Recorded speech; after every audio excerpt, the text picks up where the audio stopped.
দ্রৌপদী মহাভারতের অন্যতম প্রতাপশালী নারী চরিত্র। তার জীবন যেমন ঘটনাবহুল তেমনই রহস্যময়। কুরুক্ষেত্র যুদ্ধের অন্যতম কারণ হিসেবে দ্রৌপদীকে অনেকে মনে করেন, কিন্তু তার ব্যক্তিগত জীবন নিয়ে আজও অনেকের মনে প্রশ্ন থেকে যায়, বিশেষ করে দ্রৌপদীর প্রথম সহবাস নিয়ে। এই প্রশ্নটি অনেকের মনেই জেগেছে। পৌরাণিক কাহিনীতে এই বিষয়টি নিয়ে বিভিন্ন মতামত রয়েছে। আজ আমরা সেই প্রশ্নের উত্তর খোঁজার চেষ্টা করব। দ্রৌপদী কার সাথে প্রথম সহবাস করেছিলেন? ইতিহাস ও পৌরাণিক কাহিনী থেকে তথ্য নিয়ে আমরা বিশ্লেষণ শুরু করছি এবং দ্রৌপদীর জন্মকথা থেকে শুরু করছি। মহাভারতের কথা অনুসারে এটা বলা হয় যে দ্রৌপদীর জন্মের আগে তার পিতা রাজা দ্রৌপদীর সাথে গুরু দ্রোণের বন্ধুত্ব ছিল। দ্রুপদ এবং দ্রোণ এক আশ্রমে বড় হয়েছিলেন। তারা খুবই ঘনিষ্ঠ বন্ধু ছিলেন। ছোটবেলায় দ্রুপদ দ্রোণকে বলেছিলেন, যখন আমি রাজা হব তখন তুমি আমার রাজ্যের অর্ধেক অংশ পাবে। এই প্রতিশ্রুতি তাদের বন্ধুত্বের মধুরতার প্রতীক ছিল। সময় পেরিয়ে যায় এবং দ্রুপদ রাজা হয়ে যান, কিন্তু দ্রোণ তখনও দরিদ্র ছিল। তিনি তার স্ত্রী ও পুত্র অশ্বত্থামা সহ খুবই কষ্টে দিন কাটাচ্ছিলেন। দ্রোণ তখন দ্রুপদের দেওয়া প্রতিশ্রুতির কথা মনে করে তার সাথে সাক্ষাৎ করতে যান, কিন্তু রাজা দ্রুপদ ক্ষমতার অহংকারে গুরু দ্রোণকে অপমান করেন এবং বলেন, বন্ধুত্ব সমানে সমানে হয়। তুমি একজন দরিদ্র ব্রাহ্মণ আর আমি একজন রাজা, আমি কিভাবে তোমাকে অর্ধেক রাজ্য দিতে পারি? এই অপমান গুরু দ্রোণ সহ্য করতে পারেননি। তিনি প্রতিশোধ নেওয়ার সিদ্ধান্ত নেন।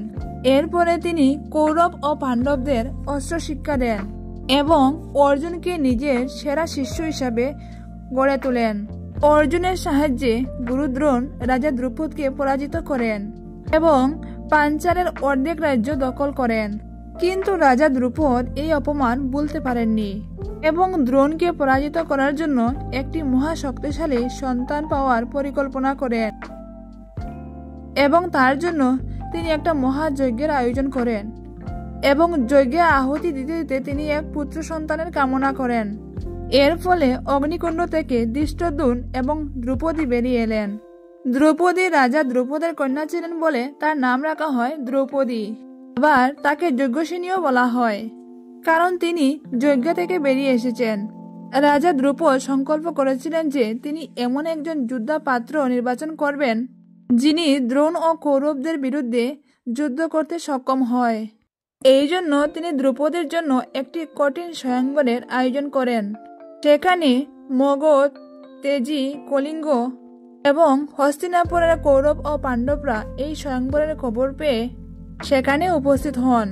কিন্তু সেই সময় পাণ্ডবরা নিজেদের পরিচয় গোপন করে ব্রাহ্মণ বেশে জীবনযাপন করছিলেন।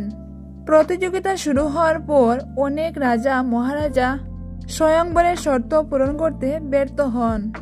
দুর্যোধন ও কর্ণ অংশগ্রহণ করেন, কিন্তু দ্রৌপদী কর্ণকে তিরস্কার করেন এবং বলেন, আমি একজন ক্ষত্রিয় রাজকন্যা, আমি একজন সুতপুত্রকে কেন বরণ করব?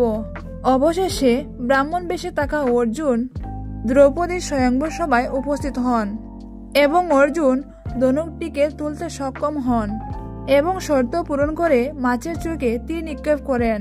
তারপর দ্রৌপদী অর্জুনকে সসম্মানে বরণ করেন।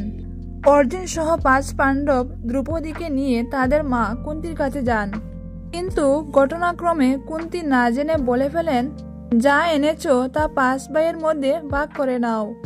মাতা কুন্তির এই কথা শুনে চিন্তায় পড়ে গেলেন পাণ্ডবরা। তখন ভগবান শ্রীকৃষ্ণ সেখানে উপস্থিত হন এবং তিনি বললেন, দ্রৌপদী পূর্বজন্মে একজন ঋষিকন্যা ছিলেন। তিনি যখন বিবাহযোগ্য হলেন তখন তার বিবাহ কোনো ঘটনাক্রমে বন্ধ হয়ে যায়। তখন তিনি ভগবান শিবের তপস্যা করতে লাগলেন এবং ভগবান শিবের কাছে বর চাইলেন তিনি যেন 5 গুণের অধিকারী কোনো এক পুরুষকে বিবাহ করতে সক্ষম হন। কোনো এক মানুষ 5 গুণের অধিকারী হতে পারে না, তাই শিব তাকে পঞ্চস্বামীর বরদান দেন। তখন ভগবান শ্রীকৃষ্ণের এই কথাকে সম্মান জানিয়ে দ্রৌপদী 5 পাণ্ডবকে বিবাহ করতে রাজি হন, কিন্তু দ্রৌপদী এক শর্ত রাখেন, যেখানে দ্রৌপদী বলেন, আমি সবার সাথে বিবাহ করতে প্রস্তুত আছি, কিন্তু আপনাদের মধ্যে কেউ অন্য কোনো স্ত্রীকে আপনাদের স্ত্রী হিসাবে ইন্দ্রপ্রস্থে নিয়ে আসতে পারবেন না। এই জন্যই পঞ্চ পাণ্ডবের স্ত্রী হিসাবে দ্রৌপদী একমাত্র ইন্দ্রপ্রস্থের রানী ছিলেন। দ্রৌপদী এবং পাণ্ডবদের বিবাহের পর একটি বিশেষ নিয়ম স্থাপন করা হয়। সেটি কুন্তী এবং দ্রৌপদীর সম্মতিক্রমে নির্ধারিত হয়। নিয়ম ছিল দ্রৌপদী প্রতিটি পাণ্ডবের সঙ্গে 1 বছর করে অবস্থান করবেন। এই নিয়ম তৈরি করা হয়েছিল যাতে কোনো বিরোধ বা অসন্তোষ তৈরি না হয় এবং সবাই সমানভাবে দ্রৌপদীর সান্নিধ্য পান। তবে কে দ্রৌপদীর সাথে প্রথম রাত কাটাবে তা নিয়ে চিন্তায় পড়লেন 5 পাণ্ডব। যেহেতু স্বয়ংবরে দ্রৌপদীকে জয়লাভ করেছিলেন অর্জুন, আর এইদিকে যুধিষ্ঠির সবার থেকে বড় ছিলেন, তাই তারা চিন্তায় পড়লেন কে আগে দ্রৌপদীর সঙ্গে রাত কাটাবেন। তখন মাতা কুন্তী ও বেদব্যাস সেখানে উপস্থিত হলেন এবং তারা নির্ণয় নেন যেহেতু যুধিষ্ঠির সবার বড় ভাই, তাই তিনি দ্রৌপদীর সাথে প্রথম রাত কাটাবেন। যুধিষ্ঠির পাণ্ডবদের মধ্যে সবার বড় ভাই এবং সকলের মধ্যে বুদ্ধিমান ও ন্যায়পরায়ণ। এটি পরিবার ও সামাজিক নিয়ম অনুযায়ীও যথাযথ ঠিক ছিল। এই নিয়ম মেনে প্রত্যেক ভাই পালা ধরে দ্রৌপদীর সাথে সময় কাটাতেন। মহাভারত কথা অনুসারে এটা বলা হয় যে দ্রৌপদী 5 পুরুষের স্ত্রী হওয়ার পরেও দ্রৌপদী আশীর্বাদ পেয়েছিলেন যে তিনি সারা জীবন কুমারী থাকবেন। বলা হয় যখন মহর্ষি বেদব্যাস 5 পাণ্ডবের সঙ্গে দ্রৌপদীর বিবাহ করান, তখন দ্রৌপদীকে একটি বরদান দেন। যখনই দ্রৌপদী এক পাণ্ডবের কাছ থেকে আরেক পাণ্ডবের কাছে যাবেন, তখন পুনরায় তার কুমারিত্ব ফিরে পাবেন। তার কুমারিত্ব কখনো নষ্ট হবে না এবং এই নিয়ম ভঙ্গ হলে শাস্তির ব্যবস্থা ছিল। উদাহরণস্বরূপ কক্কে যুধিষ্ঠিরের সাথে দ্রৌপদী আনন্দে বিভোর হয়েছিলেন। ঠিক ওই দিন রাত্রে অশ্বসেন রাজ্যবাসীর উপর আক্রমণ করে। তখন অর্জুন অশ্বসেনকে বধ করার জন্য তার গান্ডীব ধনুক আনতে দ্রৌপদীর কক্ষে প্রবেশ করেন।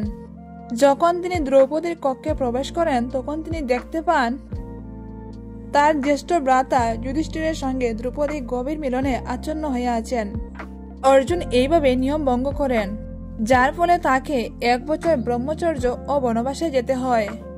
আবারও এক মহাভারত অধ্যায় থেকে জানা যায় যে দ্রৌপদীর কক্ষে যদি কোনো পাণ্ডব একান্তে সময় কাটায়, তবে তার পায়ের জুতো জোড়া সেই কক্ষের দরজার সামনে রাখতে হবে, যাতে অন্য কোনো পাণ্ডব সেই কক্ষে প্রবেশ না করে। এক লোককথা অনুসারে দ্রৌপদীর কক্ষে যখন যুধিষ্ঠির একান্তে সময় কাটাচ্ছিলেন, তখন যুধিষ্ঠিরের পায়ের জুতো জোড়া কুকুরে নিয়ে চলে যায়। আর সেই সময় অর্জুন দ্রৌপদীর কক্ষের সামনে আসেন এবং দরজার সামনে কোনো জুতো না দেখতে পেয়ে দ্রৌপদীর কক্ষে তিনি প্রবেশ করেন এবং তিনি দেখলেন তার জ্যেষ্ঠ ভ্রাতা যুধিষ্ঠির দ্রৌপদীর সাথে গভীর মিলনে আচ্ছন্ন হয়ে আছেন। তখন দ্রৌপদী অর্জুনকে বনবাসে যেতে বললেন এই নিয়ম ভঙ্গ করার জন্য। অর্জুন বনবাসে যাওয়ার পর দ্রৌপদী জানতে পারলেন অর্জুনের কোনো ভুল ছিল না, বরং একটি কুকুরের কারণে এমনটা হয়েছে। তখন তিনি কুকুরটিকে অভিশাপ দিলেন।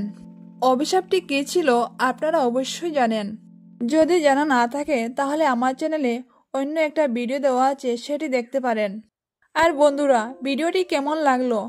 যদি আপনাদের ভালো লেগে থাকে তাহলে অবশ্যই একটা লাইক করবেন এবং কমেন্ট বক্সে আপনাদের মূল্যবান মতামত জানাবেন। বন্ধুরা, আপনারা যদি আমার চ্যানেলে নতুন হয়ে থাকেন তাহলে সাবস্ক্রাইব করে অবশ্যই আমার পাশে থাকবেন। ভিডিওটি সম্পূর্ণরূপে দেখার জন্য আপনাদের অসংখ্য ধন্যবাদ।